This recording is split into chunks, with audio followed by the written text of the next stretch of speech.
You know, we started to have hits in '84, and then through '85, we actually managed to earn about £7,000. I remember that was our sort of first check, and we thought we were doing very well actually at that time. And obviously Rick Astley came out in '87.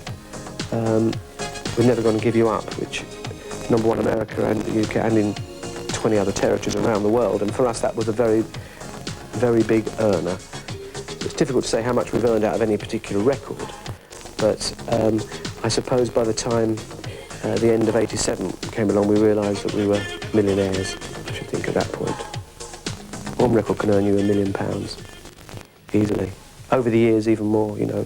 If it's a perennial, if it's one that they keep playing on the radio. For example, Never Gonna Give You Up for us has just received its 2 millionth play on the radio in America. And every time a record is played on the radio, you get a payment, a royalty payment. So that song alone, see, has, in America alone, had 2 million plays. And well, you can work it out. It's more than, but if it were only $10 per play, you can see how much it can earn. I just want to tell you how I'm feeling. This is Mike's house, 25 miles from London. Never gonna give you up, never gonna let you down, never gonna run around and desert you, never gonna make you cry, never gonna say goodbye, never gonna tell a lie and hurt you. We've known each other for so long. Here, he employs a gardener, a cook, a maid, and a nanny to look after the children.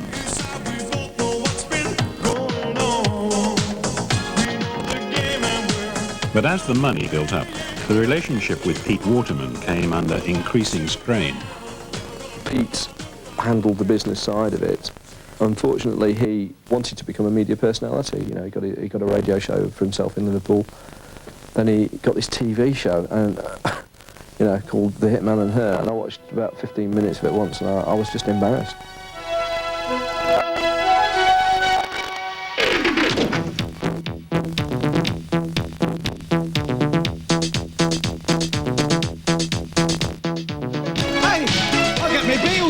Next week. Well, I thought you had. Hey, behave. We got live music, of course. We've got live music from. Who we got live music from? Were you supposed to say it? What really irked Matt and me was that Pete took so much of the credit for himself that there wasn't enough left to go round. You were the one that wrote the songs, and you were the one that made the record, and Pete shouted about it. The partnership finally broke up, and Mike formed his own record company.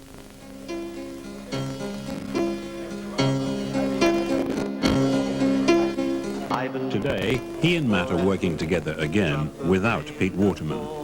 Their first success was Unchained Melody and its follow-up, I Believe. I believe that somewhere in the darkest night a candle glows. I believe for everyone who goes astray, someone comes.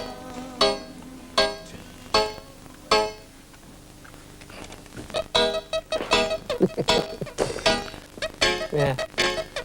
Quite like that. Yeah, I do too. Today, the Hitmen are working on another song from a TV series, this time from London's Burning. On this particular example, we, unlike the Robson and Jerome productions, where we've more or less taken our lead from previous arrangements, we've decided to do something different with this because this artist will appeal to a different, to younger people, and they'll probably want a dance pop record.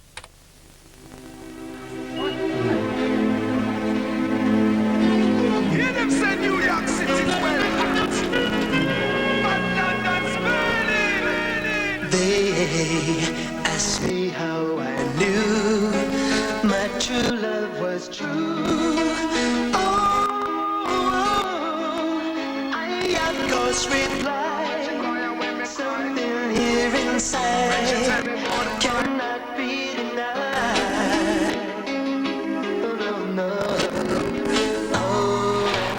find it difficult to square the idea of pop music with serious issues.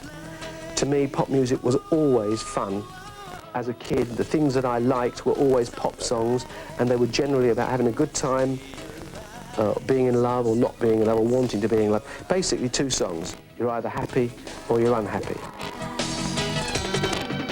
So I tried them, and I really liked to think they could die. My love. I'm obviously very grateful that I've had the success that I dreamed of as a kid and through my teens. I always wanted to be successful as a writer. That was my biggest driving force to write songs. If I lost everything I had, could I make another fortune? Well, I hope so.